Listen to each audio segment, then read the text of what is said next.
Utami. Tampak Utami. Tampak, oh sorry. Soalnya nih suaranya Ilham agak beribut.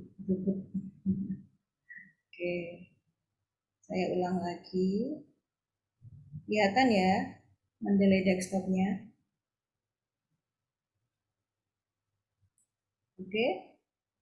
Nah, ini pesertanya sambil jalan, kita buka saja, sudah jam 10. Assalamualaikum warahmatullahi wabarakatuh.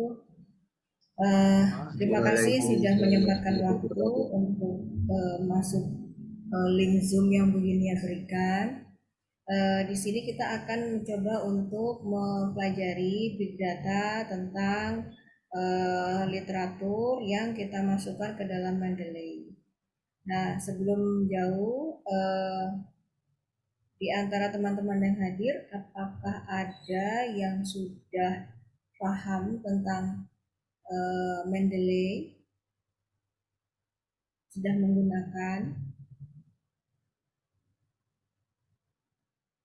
Jadi Mendeley ini adalah sangat bermanfaat untuk banyak hal ya, tidak hanya untuk skripsi ya. Jadi kalau menurut Bu ini bisa digunakan juga untuk bisnis. Jadi memang dia tujuannya adalah untuk memasukkan banyak sekali data kaitannya dengan aneka informasi, baik itu jurnal ataupun laporan bisnis ataupun review bisnis gitu ya. Jadi nanti kita akan bisa memetakan kira-kira bisnis ini akan trennya berkembang atau tidak.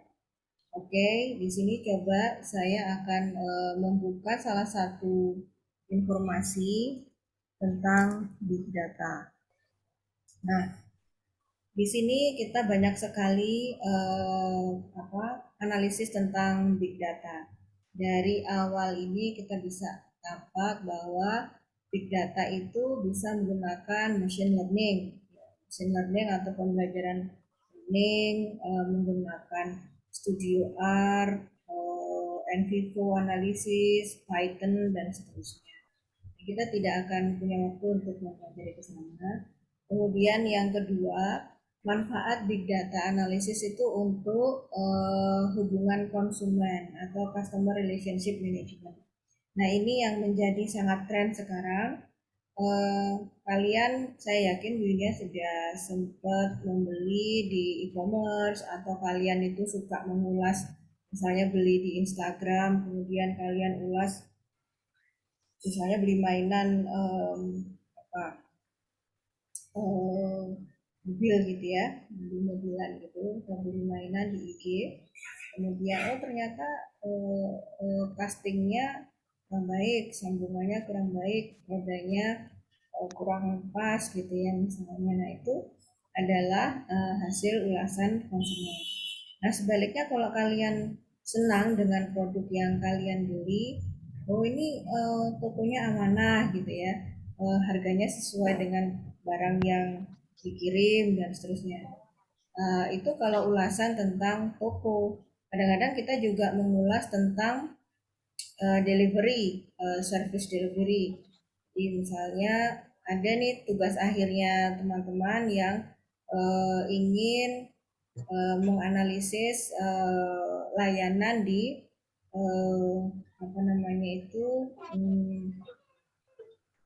sentral untuk delivery. Jadi ada kantor Shopee delivery atau Ninja delivery dan seterusnya. Nah, di situ kan ada konsumen kan membayar sejumlah uang, kemudian dia juga melakukan pembayaran insurance misalnya apabila terjadi kerusakan karena posisi delivery yang kurang baik, maka akan diganti oleh si delivery-nya itu. Nah, ada juga yang somehow misalnya terjadi musibah seperti yang viral di sosial media, ada abang-abang yang mengantarkan paket gitu ya, satu sepeda motor diambil di semua barangnya. Nah, itu kan musibah. Nah, pada saat si proses ini terjadi, maka review itu akan masuk ke dalam review bidang layanan konsumen di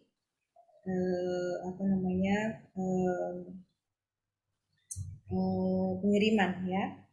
Kemudian new trend application of customer. Nah, sebentar ini baterainya low.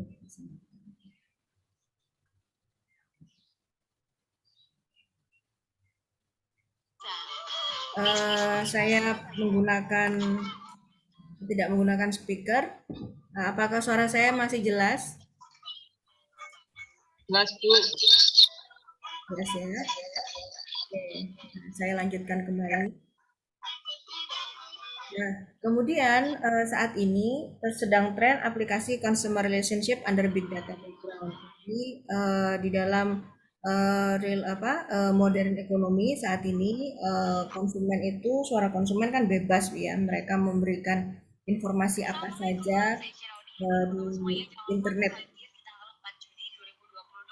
Kita bakal goyang bareng di Gor Hasta Brata Universitas PGRI di Buana Surabaya.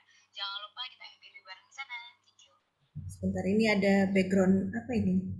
Suara apa ini? Sebentar ya. Bukan Unesa. Oh, Rizal ya. Sebentar, saya mute ya Rizal. Tadi ada seperti ada iklan Gelora Hasta Brata.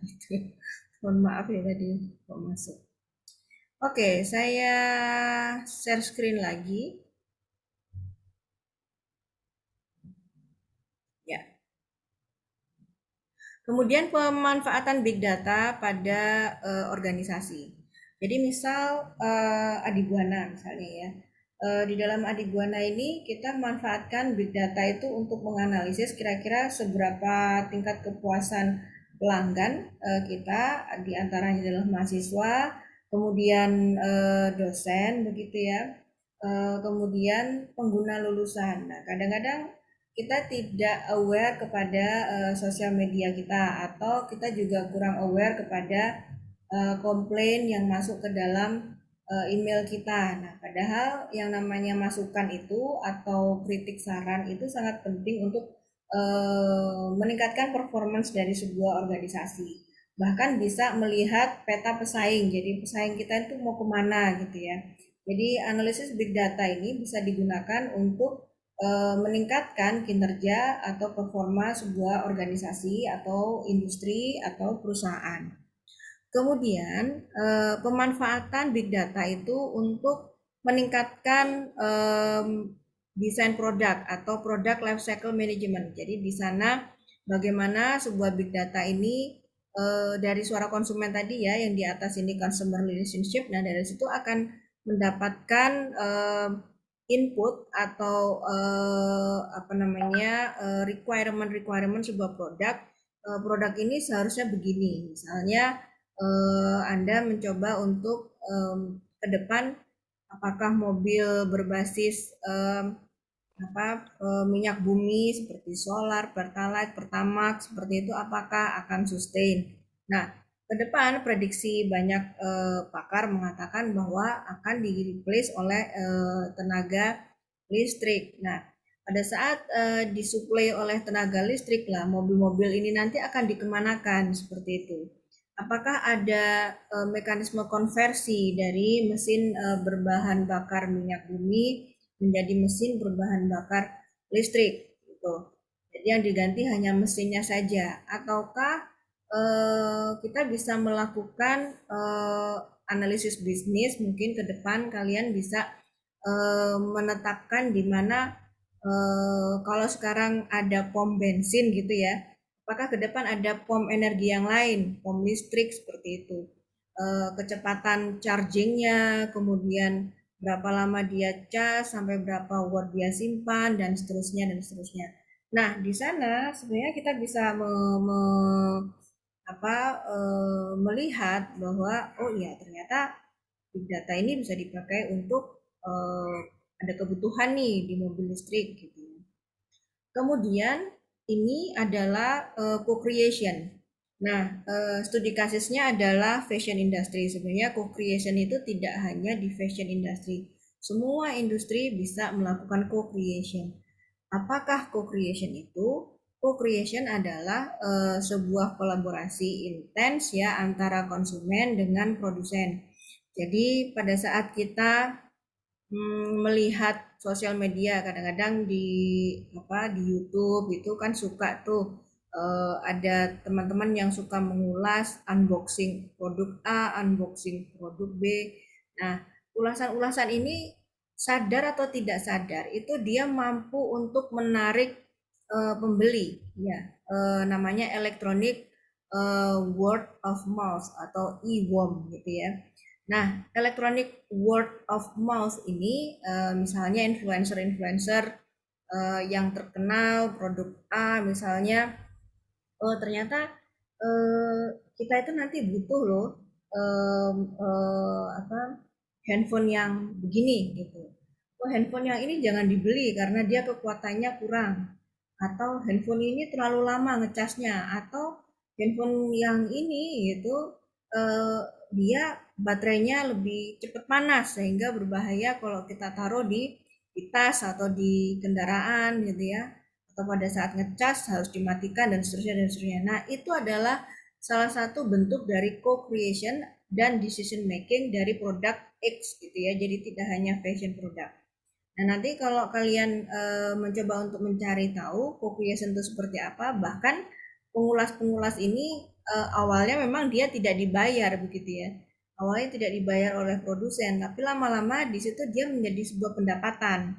Jadi apakah ulasan jujur gitu ya, kadang-kadang kalau kita lihat review jujur, ini tidak beli loh, ini tidak dikasih loh, ini saya beli gitu. Nah, itu hal-hal yang seperti ini juga bisa menjadi dasar untuk pengembangan produk, bahkan mempengaruhi orang lain untuk membeli produk itu atau tidak gitu ya.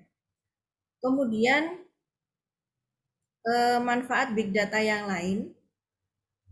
Nah, ini jadi big data ini atau suara konsumen, voice of customer ini ternyata bisa mempengaruhi pola pembelian.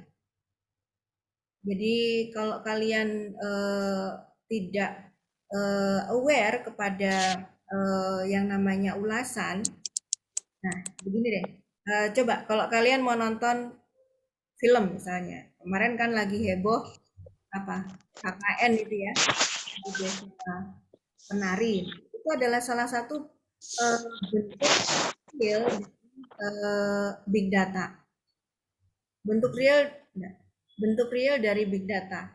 Kenapa kok bisa sampai viral seperti itu? Dalam sepekan dia bisa mencapai 6 juta penonton gitu ya. Padahal kalau dilihat ceritanya ya begitu-begitu aja gitu ya. Tingginya juga nggak tinggi-tinggi gitu. Tapi kenapa dia bisa influence orang untuk pengen melihat begitu. Jadi itu adalah dampak dari big data. Kalau secara tidak sadar pengulas-pengulas yang awalnya di blow up ya, whistleblowernya itu dari Twitter ya, whistleblowernya dari Twitter, kemudian dia apa story retelling lagi ada di IG, kemudian oleh beberapa pendongeng gitu ya, siapa itu beberapa channel pendongeng itu dia mengulas lagi ceritanya, dia mengumpulkan data-data perspektifnya dia gitu ya. Kemudian sampai di blow up sampai membuat novel itu membutuhkan waktu yang tidak tidak pendek ya. Kalau nggak salah dia sejak 2016 atau 2017 itu sebenarnya ya di tweet gitu ya. Pertama. Nah, baru baru 2022 sebenarnya film ini sudah siap 2021 atau 2020 tapi karena pandemi dia tidak segera di launching. Begitu 2022 orang kepingin lihat banget karena sudah apa namanya sudah ngebet gitu ya. Karena big data ini akhirnya begitu dia keluar ngantri sampai penuh begitu ya. Nah, ini sebenarnya kekuatan dari big data. Big data yang bisa mensupport orang, mensupport konsumen untuk membeli produk. Di sini adalah produk jasa, produk film. Nah, bisa kita tiru sebenarnya tool dari marketingnya si film KKN ini. Menurut saya yang kenapa saya tertarik mengulas KKN bukan filmnya yang saya tertarik mengulas KKN, tapi bagaimana dia menggunakan big data, bagaimana dia menginfluence konsumen supaya dia bisa atau mau nonton gitu ya filmnya. Dan ini cara-cara ini sebenarnya bisa kita manfaatkan untuk produk kita gitu ya. Jadi apa namanya di masa pandemi ini sebelum sebelum ini sudah mulai normal ya, sudah baik. Tidak semua industri itu decline, bahkan ada yang uplining gitu ya. Jadi bahkan dia bisa berapa ribu kali lipat dibandingkan sebelum pandemi. Jadi itu adalah kekuatan dari big data. Oke, sekarang kita lihat salah satu artikel yang mengatakan bahwa, nah ini, bagaimana ya, bagaimana sebenarnya dampak dari penggunaan apa namanya e-purchase intention. Nah, di sini berdasarkan ergonomic approach. Nah, ini penelitinya orang Indonesia saja, ya, sehingga dia ada di apa namanya penelitiannya terjadi di Indonesia. Kemudian yang ingin dia tangkap adalah bagaimana memahami dampak dari satisfaction dan trust dari repeat purchase intention, sebuah pendekatan ergonomik. Ergonomik ini adalah salah satu apa ya ilmu yang kita pelajari di teknik industri. Kita melihat di sini big data analisis yang dilihat adalah kita menggunakan mencari satisfaction, trust. Dua kata kunci ini harus kita pertimbangkan. Jadi ternyata orang membeli barang online ya, e-purchase ini barang-barang online ini ternyata itu butuh satisfaction dan trust. Ya, satisfaction dan trust. Kemudian orang membeli barang-barang ini bagaimana sih sebenarnya kognitifnya kognitifnya orang-orang ini bisa ditangkap oleh penjual gitu ya, oleh produsen. Sehingga bagaimana caranya dia itu tetap membeli lagi, melakukan repeat order dan selalu puas. Karena apa? Karena customer review dan emotional design itu adalah salah satu bagian dari satisfaction dan trust. Nah, ini dia. Nah, di sini dia menggunakan confirmatory factor analysis dan menggunakan SAM. Ya, ini SAM ini sering digunakan oleh Pak Yetno ya dalam analisis. Sekarang kita lihat apa yang dia lakukan untuk mendapatkan satisfaction dan trust itu. Nah, kita lihat di Indonesia ini banyak lokal platform yang ada. Di sini ada OLX. Kalian pernah buka-buka OLX? Tokopedia, Bukalapak, Blibli, Matahari Mall, Lazada, Zalora, eBay, Elevenia, Amazon, Shopee, dan seterusnya ya.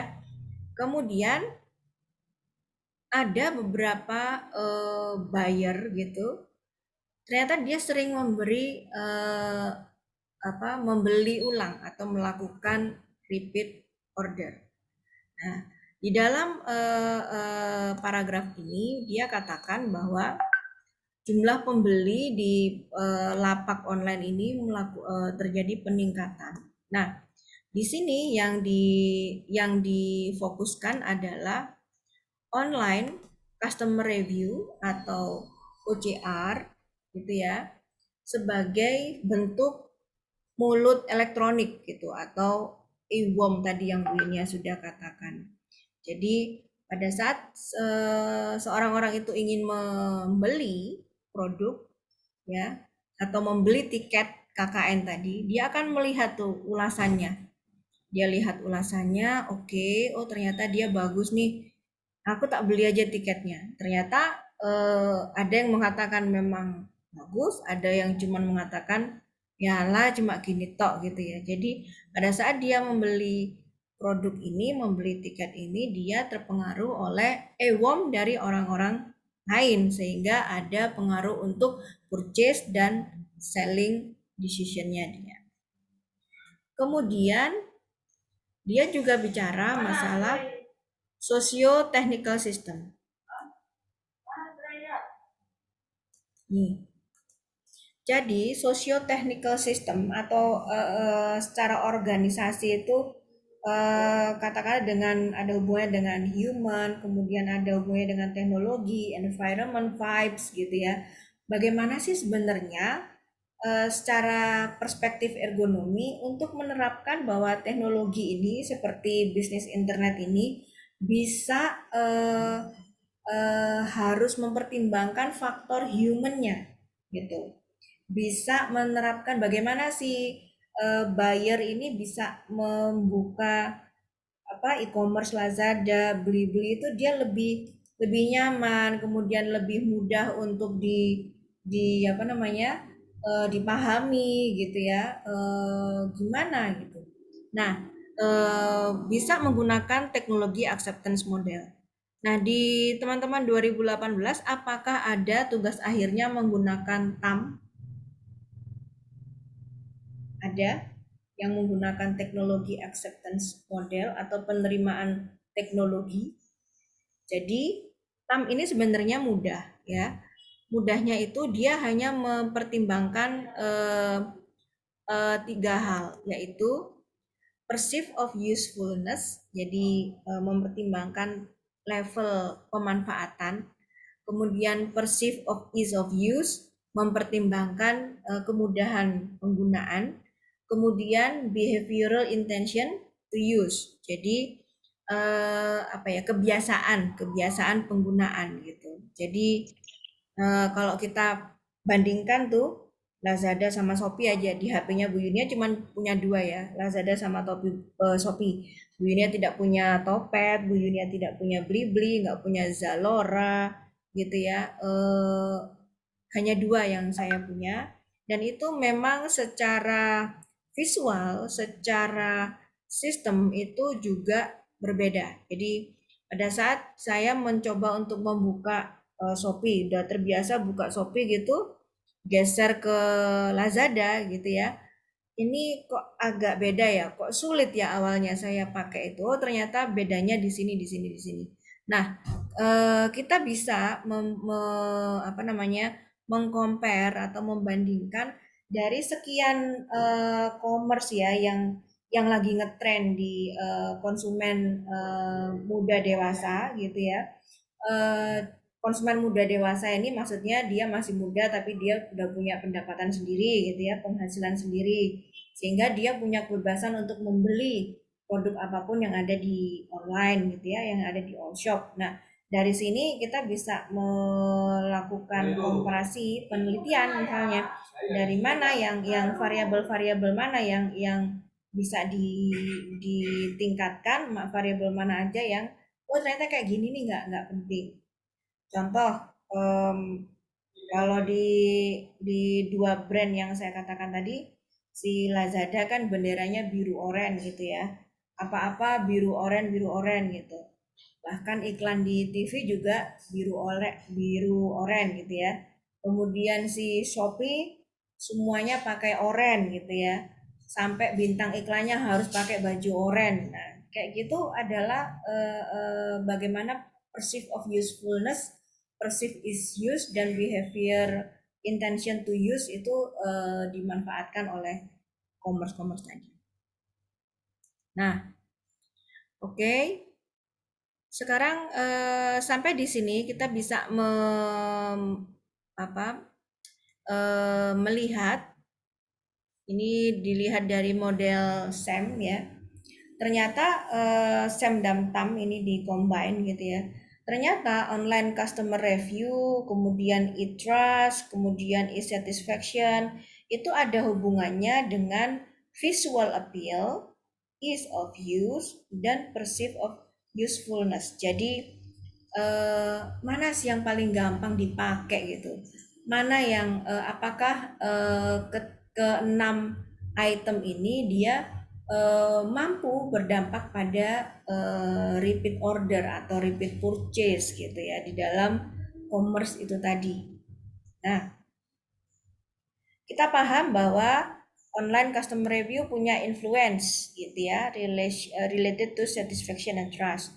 Kemudian kita paham bahwa customer review punya efek di repeat purchase.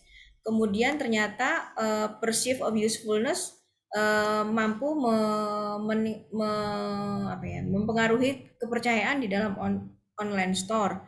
Kemudian perceive of ease mampu mempengaruhi online store juga. Nah, kita lihat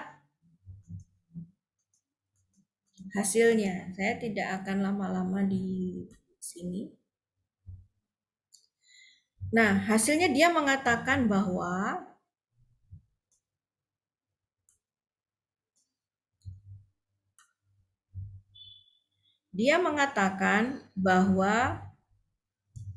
yang pertama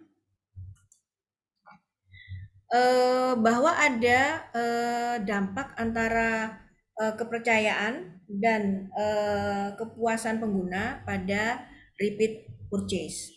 Kemudian dia mengatakan bahwa kepercayaan dan kepuasan pengguna secara signifikan mampu berdampak pada repeat purchase. Kemudian yang kedua, mereka melakukan investigasi kepada dampak dari online product review itu atau online customer review pada repeat purchase dan kepercayaan dari pengguna. Nah, dari sisi ergonomik ternyata ya dampak dari emotional design pada commerce-nya ini tadi memberikan influence atau dampak kepada pembeli untuk melakukan repeat purchase gitu. Nah, sekarang saya akan membuka diskusi dulu pada teman-teman.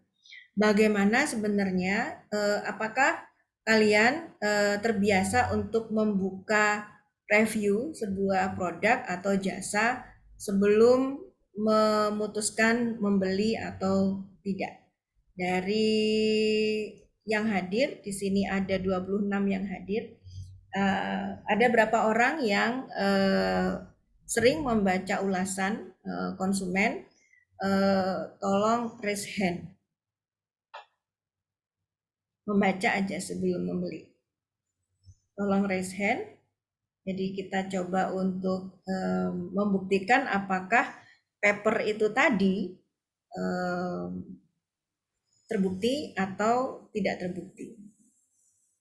Ada satu, Iqbal, Salsabila, Nur, Satria, Thomas, kemudian siapa lagi yang terbiasa membaca ulasan? Dari 26, 6 raised hand. Apakah ada lagi yang suka membaca ulasan? Ulasan apa saja ya, tidak harus commerce. 7, 8. Saya ingin tahu apakah 50% dari kelas pernah membaca ulasan itu saja. 8 per 26. Ya, 8 per 26. Ini artinya kurang dari 50% ya. Jadi bahkan kurang dari 30% konsumen yang ada di kelas ini tidak senang membaca ulasan. Nah, saya sekarang akan beralih kepada teman-teman yang tidak membaca ulasan. Di sini ada Mbak Novi tidak raise hand. Nah, ini mungkin saya ingin bertanya kepada Mbak Novi, apakah ada alasan khusus Mbak Novi tidak membaca ulasan? Karena menarik kalau anak-anak muda biasanya suka baca-baca ulasan itu. Silahkan Mbak Novi, unmute dulu. Ya Bu, bukannya tidak pernah, cuma jarang aja. Tapi pernah ya, teman tidak raise hand. Pernah Bu, cuma jarang. Karena pernah, saya cuma pengen tahu aja. Tadi tuh katanya paper yang ditulis oleh peneliti tadi mengatakan bahwa ulasan itu berdampak pada repeat purchase atau electronic worm atau electronic word of mouth itu mampu mempengaruhi orang untuk membeli barang atau tidak. Nah, ini apakah pendapat yang ada di ulasan itu mampu mempengaruhi Mbak Novi untuk membeli atau tidak?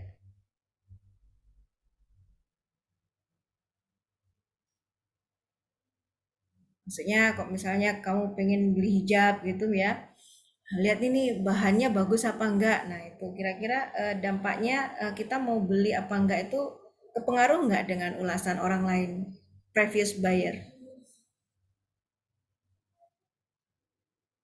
Masih di mute? Berpengaruh sih Bu. Pengaruh ya. Oke, berarti kalau dilihat dari hasil riset tadi, kira-kira Mbak Novi setuju dengan hasil riset tadi atau berseberangan? Setuju sih Bu. Setuju. Oke, baik. Nah, saya akan bertanya lagi, silahkan lower hand, terima kasih. Apakah di antara teman-teman yang ada di kelas pernah melihat salah satu bentuk lain selain ulasan tertulis? Kita coba akan share screen salah satu bentuk data ya. Saya akan buka laman Shopee.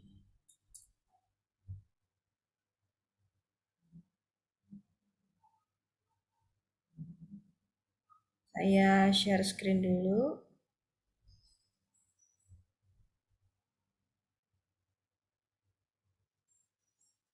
Nah, ini adalah laman Shopee, ya.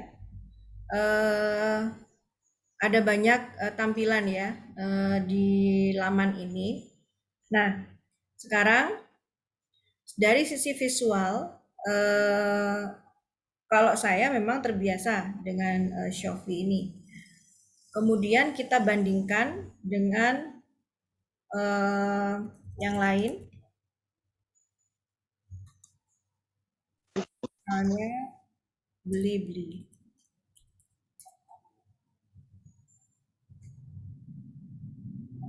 Ini masih nampak ya, saya ganti page. Apakah masih tampak di Zoom? Masih. Masih ya, oke. Ini saya. Masih Bu. Oke. Nah, ini kita lihat ada dari hasil penelitian tadi, mereka mengatakan big data itu penting, kemudian ada pengaruhnya dengan repeat purchase. Kemudian mereka bilang bahwa repeat purchase itu ternyata juga dipengaruhi oleh emosional visual gitu ya. Nah, kita lihat, kita compare dua commerce yang cukup besar. Di sini ada Shopee, di sini ada Blibli. Ya. Kalau Shopee dia benderanya oranye, apa aja oranye gitu ya. Kalau Blibli dia benderanya biru gitu ya, apa aja dibikin biru gitu ya. Nah, kita lihat satu persatu tampilannya ya. Tampilannya di sini dia di atas ini sudah menunjukkan. Nah, ini dia tahu gender saya wanita gitu ya. Karena saya sering membeli barang-barang cewek gitu ya. Kemudian dia sudah tahu di sini. Nah, kita bedakan dengan Blibli. Nah, karena saya belum pernah membeli di Blibli, jadi dia belum bisa melakukan crawling data atas data saya gitu ya. Jadi dia masih menggunakan platform basicnya Blibli gitu. Nah, kalau saya sudah mencoba untuk membeli barang atau ngeliat-ngeliat aja di platform ini, maka dia akan secara otomatis akan menampilkan yang di halaman depan gitu adalah barang-barang yang sering saya beli atau yang sering saya buka gitu ya. Nah, kita lihat dari sini bagaimana caranya data ini bisa di mining atau di crawling istilahnya ya. Saya coba untuk membuka salah satu produk. Nah, ini Adidas ini aja. Ya. Nah, di sini biasanya yang dilihat oleh konsumen pertama jumlah produknya pasti, followernya, kemudian penilaiannya gitu ya, kemudian orang ini follow berapa toko yang lain, kemudian performanya dia. Nah ini yang sering dilihat oleh konsumen. Nah kalau yang peneliti tadi, artikel tadi, dia menjudgment sebuah statement bahwa online customer review atau OCR itu berpengaruh kepada repeat purchase. Nah, OCR itu ada di sini. Kita lihat. Nah, ini adalah bentuk dari OCR, ya, online customer review. Online customer review ini bisa menggantikan survei, bisa tidak. Ya, Bu Yunia ulangi sekali lagi. Apakah online customer review itu bisa menggantikan survei? Jawabannya bisa iya, bisa tidak. Ada keunggulan dan kelemahan online product review atau online customer review ini. Keunggulannya adalah konsumen ini bebas mau nulis apa aja, dia bebas. Ini contoh pengulasnya namanya Erna gitu ya. Dia menulis tidak menggunakan bahasa baku ya. Suka sekali, nyesel, penjualnya baik, respon selalu CPT, trims banyak. Nah, yang dia beli adalah Adidas running shoe. Nah, dia memberikan bintang 5. Oke. Nah, kalau yang responnya seperti ini orangnya ngetik sendiri, betul ya? Ya, kalau kita menggunakan bahasa yang tidak baku, biasanya orangnya ngetik sendiri. Bahkan ada yang pakai emoticon seperti itu ya. Nah, tapi banyak juga yang hanya memberikan bintang dan hanya memberikan review atau ulasan template dari produk ini. Misal kualitas produk baik, produk original, harga produk baik, kecepatan pengiriman baik. Jadi ini variabelnya hanya 1, kualitas, 2, keaslian, 3, variabel harga, 4, variabel kecepatan. Jadi hanya mendeploy atau mengakomodir 4 variabel. Oke. Nah, ada lagi yang di bawahnya. Dia hanya memberikan bintang tanpa memberikan komen. Ada lagi di bawahnya, dia memberikan komen ditambah emoticon ditambah komentar template. Nah, dan seterusnya sampai kalau kita baca ulasan terakhir gitu ya, nah itu akan berbeda-beda. Nah kita nggak mungkin satu-satu baca ya, nggak mungkin satu-satu membaca ulasan ini. Jadi kita butuh yang namanya crawling data. Nah ada beberapa cara untuk crawling.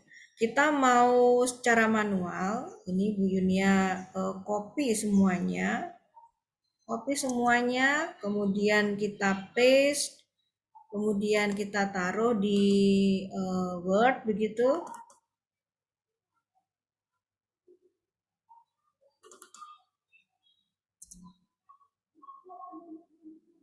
Bentar, masih proses.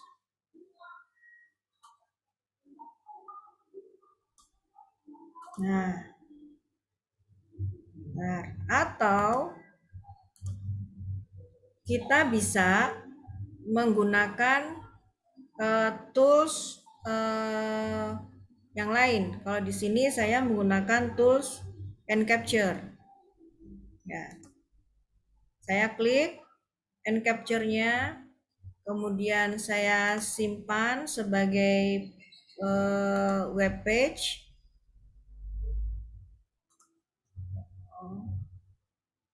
Encapture. Oke. Kemudian ini kita ketik saja code 01 Shopee capture.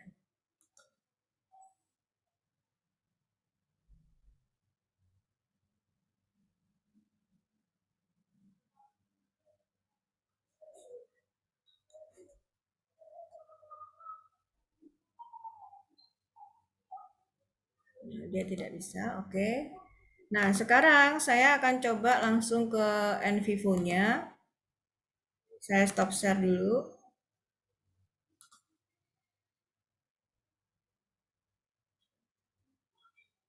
Saya akan buka NVivo-nya.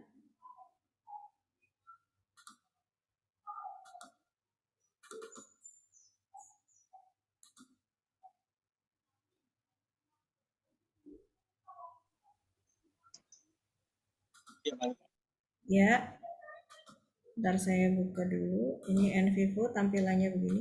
Apakah kalian sudah sempat download NVivo nggak ya yang gratisan? Nyoba-nyoba.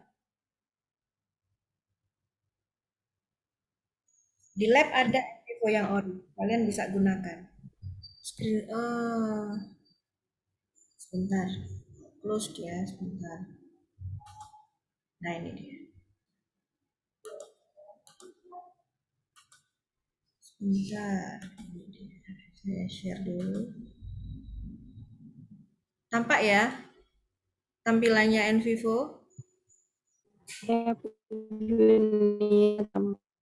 Oke, tampak. Oke. Jadi kita buka projectnya adalah Encapture. One. Next. Create.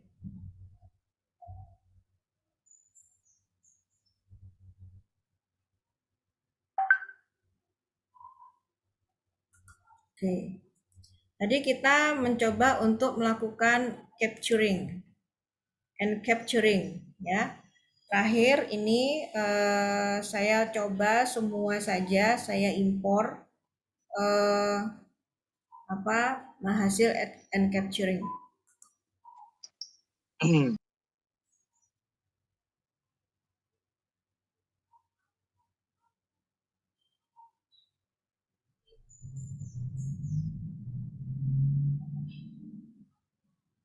Masih muter ya, masih muter. NVivo ini cukup berat dek. Laptop saya i5, tapi memang ini agak berat. Oke. Nah, ini sudah dapat semuanya. Di sini ada Shopee Indonesia, kemudian dan seterusnya yang saya capture. Kemudian setelah kita lakukan capturing ini, kita coba untuk melakukan codes, ya, codes. Jadi melakukan coding. Jadi kita coba untuk melakukan coding. Di sini ada 5, ada beberapa file yang kita grabbing. Nah, setelah itu kita lakukan coding.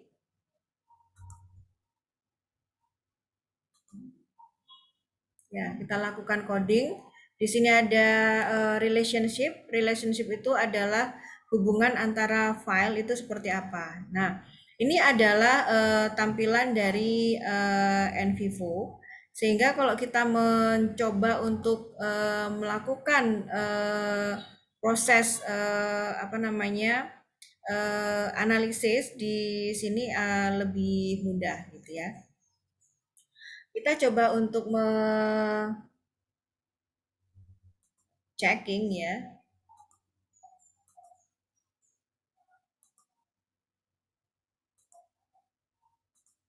Mana tadi?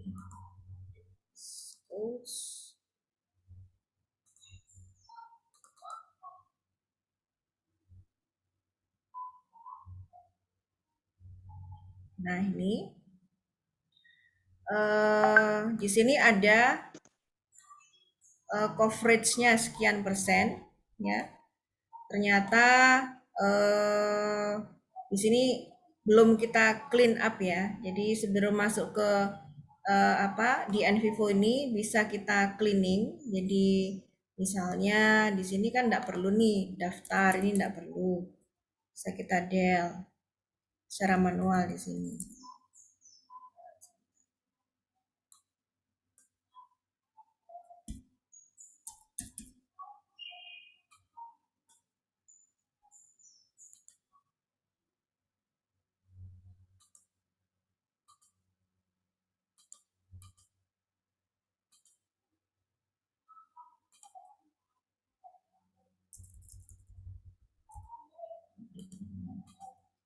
Oke, dari sini semua variasi sama dia dimasukkan ya, sama dia dimasukkan. Ada reference, ada sekian coverage.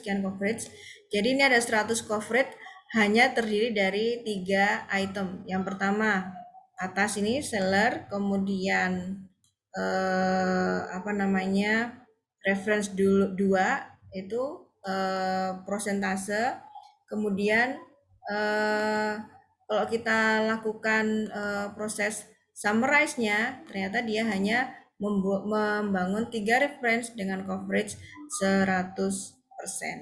Nah, sekarang kita lakukan proses query.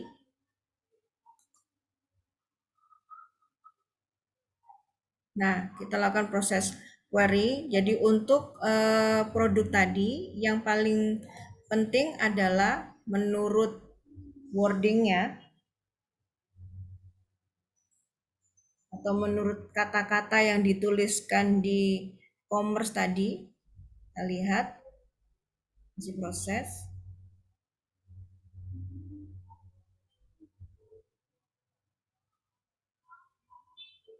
Nah, yang paling penting adalah variasi. Produknya Adidas wanita.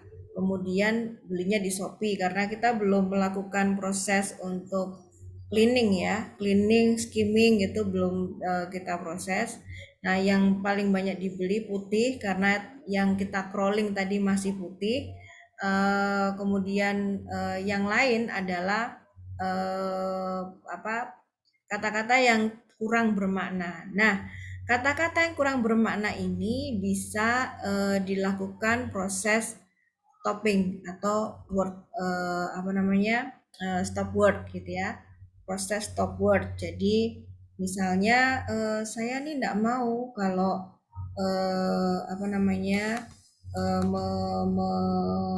menggunakan ininya data lutnanya nih saya delete, kemudian data sangat, data yang gitu ya, kata-kata itu kita delete. Itu kita bisa gunakan apa query atau stop word. Nah, sekarang kita lihat dari kelas tree map-nya. Dari tree map-nya di sini variasi, kemudian Shopee dan seterusnya yang paling banyak ditunjukkan oleh data query ini tadi.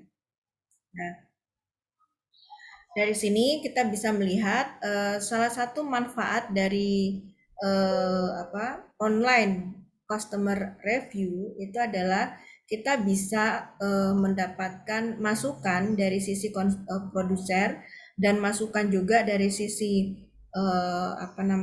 toko online berdasarkan wording atau berdasarkan pilihan kata, mana produk yang kira-kira bermanfaat untuk kita ke depannya.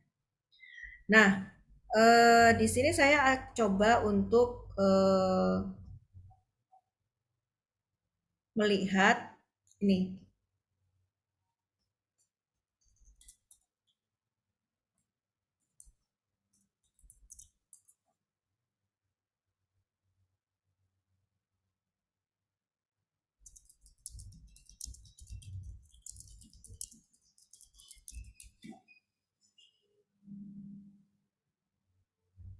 Oke.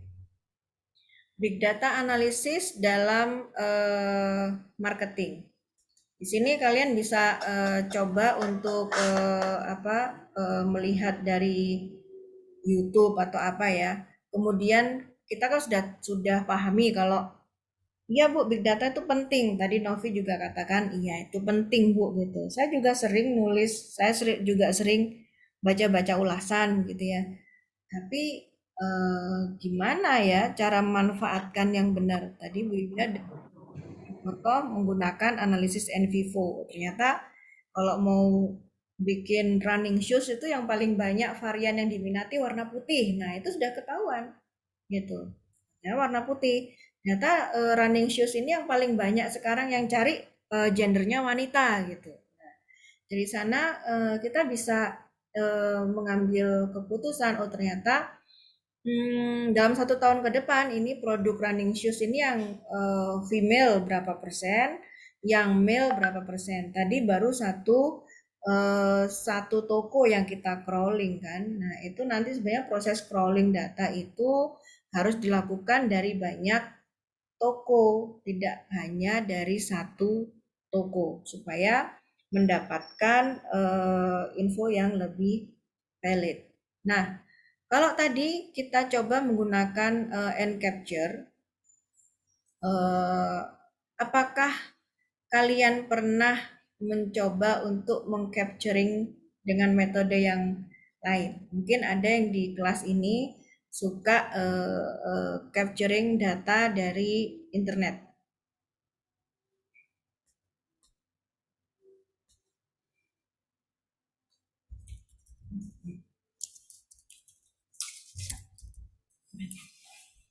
Ayo, apakah ada yang bisa capturing data dari internet?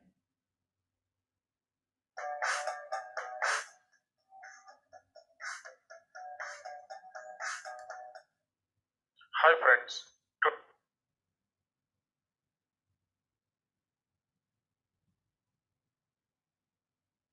Would it feel unwilling to predict the future? So Beth, Oke, ini kurang pas ini saya kok tidak cocok ini. Oke, saya coba untuk cek.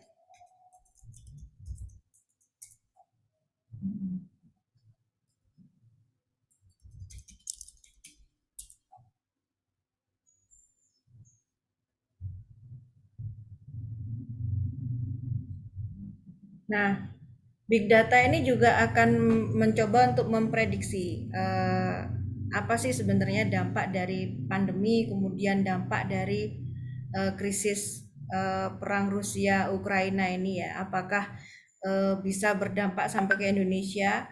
Apakah bisa sampai nanti isunya akan perang dunia ketiga dan seterusnya gitu ya. Kalau kita muslim ya memang harus percaya itu, tapi kapan itu terjadi kan kita nggak tahu ya. Nah, ini salah satu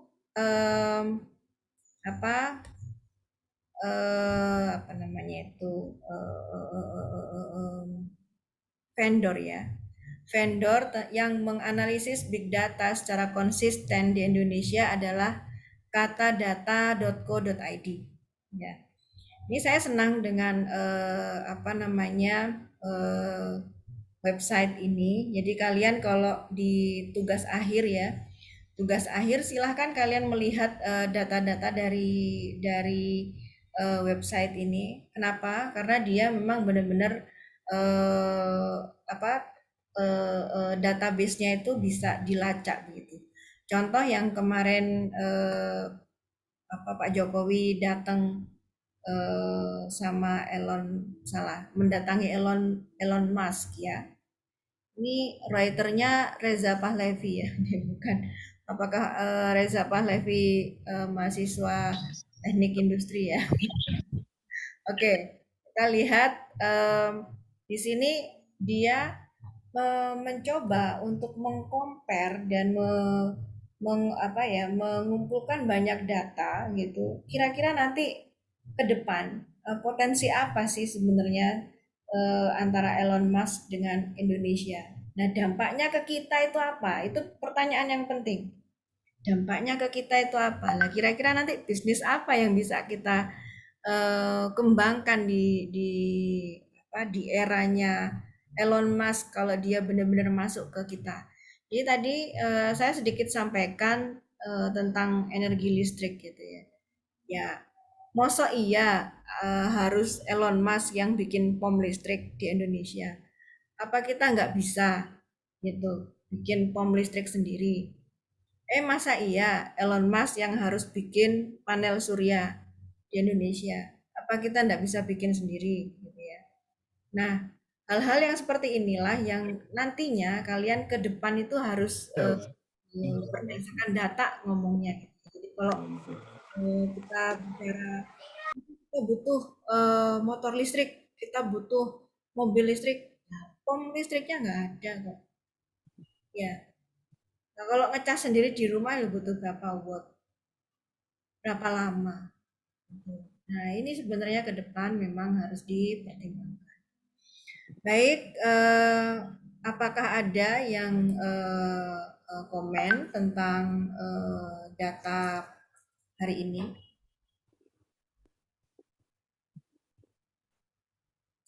Kalau tidak, saya yang mau tanya sekarang. Teman-teman sudah tahu ya ujian skripsinya bulan apa? Sudah bulan Juni. Nah, bulan Juni ya, berarti tinggal beberapa detik lagi ya. Sudah siap? Bismillah, Bu. Gini deh, kita saling menasehati ya. Kita saling menasehati. Saya juga mahasiswa gitu ya. Pada saat tertentu saya katakan ke promotor saya, Prof saya nggak siap. Jawabannya beliau apa? Setiap ujian itu pasti ada revisi. Siap nggak siap itu akan terjadi.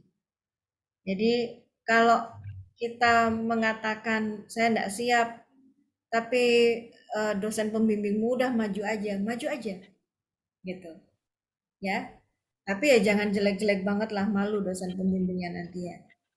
Nah, outcome dari tugas akhir kalian sudah tahu ya, yaitu menulis jurnal, menulis paper. Nah, di antara teman-teman yang hadir hari ini ada 32 mahasiswa yang hadir. Apakah sudah pernah menulis paper sebelumnya atau mencoba menulis paper saat ini? Ada? Sedang Belum? dicoba, Bu. Nah, sedang mencoba. Oke. Nah, saran Bu Yunia adalah supaya kalian cepat dan tidak bertele-tele nanti syarat yudisium belum mengumpulkan paper, syarat ini belum mengumpulkan ini, belum mengumpulkan ini. Ini masih ada beberapa hari di bulan Mei. Kalian selesaikan dulu papernya. Boh ya opo rupane gitu ya. Selesaikan dulu papernya. Kemudian kalian berikan ke dosen pembimbing. Gitu. Nah, setelah diberikan ke dosen pembimbing, nanti dosen pembimbing akan memperbaiki paper itu. Karena ada nama beliau di sana kan. Jadi ada waktu untuk memperbaiki. Nah, kalau di bulan semester genap ini karakternya adalah mepet dengan semester ganjil. Jadi kalau bulan Juni ujian, Biasanya itu kalau nggak Juli, Agustus itu kita yudisium.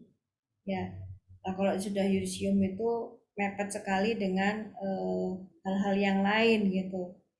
Hal-hal yang lain, ada yang SKPI, ada yang ngurusin ini gitu ya. Bertahun-tahun pengalaman Bu Yunia itu, teman-teman ini ada yang sampai resign dari pekerjaan hanya karena ngurusin perintilan-perintilan ini gitu. Nah, ini jangan sampai terjadi gitu. Jadi perintilan-perintilan ini mudah tapi takes time.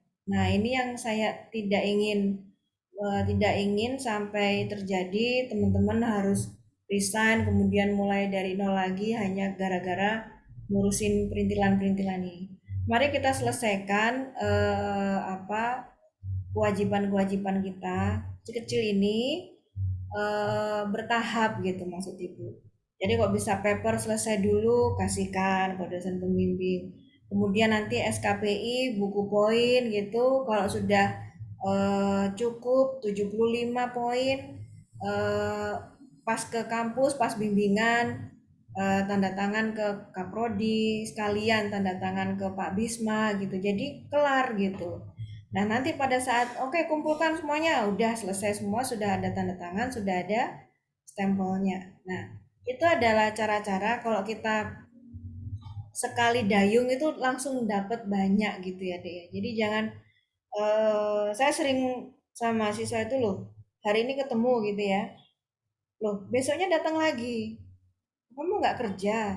Kerja Bu, saya izin loh. Kalau kamu bolak-balik izin kan ya nggak enak sama pimpinanmu, kayak gitu kan.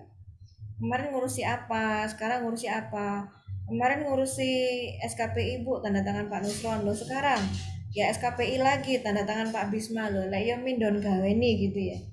Jadi saran saya pada saat kalian ke kampus mengurus apa saja, bawaan itu buku SKPI-nya, dicicil ya. Ketemu dosen pembimbing, tanda tangan. Ketemu Pak Kaprodi, tanda tangan. Terus nanti kalau Pak Bisma nggak ketemu, pas bimbingan lagi misalnya ketemu apa saja gitu, bawaan lagi. Jadi sedikit-sedikit kita cicil sehingga nanti akan selesai pada saat pengumpulan kalian sudah tenang. Jadi nggak perlu izin-izin lagi nanti di belakang. Deal ya? Jangan sampai mengganggu pekerjaan lo ya. Jadi kalian harus bisa prinsipnya kita bekerja untuk menafkahi diri dan keluarga, menafkahi diri kita kuliah untuk mencoba untuk insya Allah bisa meningkatkan kompetensi dan insya Allah bisa meningkatkan daya tawar kita ke pekerjaan yang lebih baik begitu. Jadi kita semua kan mengharapkan begitu. Jadi jangan mengorbankan hal-hal yang sebenarnya tidak perlu untuk dikorbankan. Jadi mohon dengan sangat jaga waktunya, kemudian ditata begitu ya. Kemudian jangan sampai ujiannya molor. Jadi kalau nanti Juni ini ujian, target lah. Di target saya harus daftar Juni. Bisa nggak bisa harus daftar Juni. Karena kalau kita begini, kadang-kadang kita memalaskan diri ya. Jadi mohon maaf saya kasar ngomongnya, memalaskan diri. Kadang-kadang sebenarnya kita tuh bisa daftar, tapi nah biasanya ada gelombang kedua gitu. Nah, kalau sudah di kepala kita nanti gitu. Nah, itu nanti akan berdampak pada manajemen waktu itu tadi. Mepet-mepet begitu ya. Ada Bu saya nggak nutup Bu, saya harus keluar dari pekerjaan karena sering bolak-balik ke kampus. Nah, itu kan nggak enak sama kantor juga gitu. Tapi kalau seminggu misalnya menggunakan Sabtu atau pas janjian sama Pak Kaprodi atau pas ketemu saya atau pas ketemu Pak Jum, saya juga tidak sulit dicari, saya juga welcome di rumah gitu. Monggo yang penting WA dulu, kontak dulu Bu, saya mau tanda tangan di rumah boleh. Nah, saya di Gedangan ya, di Permata Alam Permai depannya Valencia. Puri gitu ya. Jadi gampang nyarinya, malam juga nggak apa-apa, silahkan gitu. Kalau tanda tangan saya, butuh saya buka itu, saya bantu. Gitu ya. Oke, di sini boleh loh ajang curhat. Mungkin ada bimbingan saya atau dosen pembimbing lain yang kurang pas, sulit dicari gitu ya. Mungkin saya tiap hari ngantor ya dia, tiap hari ngantor. Cuman memang pekerjaan tambahan saya ini benar-benar takes time untuk meeting-meeting. Nah, itu. Tapi saya udah janji, silahkan datang ke rumah. Silahkan datang ke rumah. Atau kalau mau nge-zoom, kalau mau curhat, nge-zoom boleh. Mau bimbingan, boleh. Gitu ya. Silahkan. Oke, ada yang mau didiskusikan siang hari ini? Kalau kita tidak ada lagi yang didiskusikan, Bu Yunia akan akhiri Zoom Meet pagi siang ini. Terima kasih sudah menyempatkan waktu. Ini akan prosesnya adalah di-record, nanti akan saya simpan di YouTube terbatas. Kalau kalian nanti mau membuka lagi, disilahkan untuk membuka lagi materi yang tadi bagaimana teknik crawling, kemudian bagaimana menyimpan menggunakan N-Capture, bagaimana mengimport di dalam NVivo, dan kita bisa membuat word cloud dan tree map itu, dan bisa langsung mendapatkan kesimpulan bahwa oke, kalau produk seperti ini, datanya begini, ternyata yang paling banyak diminati warna ini. Oke, Bu Yunia akan akhiri. Mohon maaf kalau ada kesalahan. Mohon maaf juga sudah menggunakan hari weekend kalian selama 1 jam. Semoga selalu sehat, semoga selalu lancar, dan semuanya lulus semester ini, tidak ada yang nyantol. Amin ya rabbal alamin. Dan tolong cek dan recheck lagi transkrip nilai, jangan ada yang D apalagi E gitu ya. Kalau ada satu saja yang D, tolong segera menghubungi Pak Kaprodi atau dosen wali supaya segera ditindaklanjuti di DAD. Begitu ya. Bu Yunia, terima kasih sudah hadir.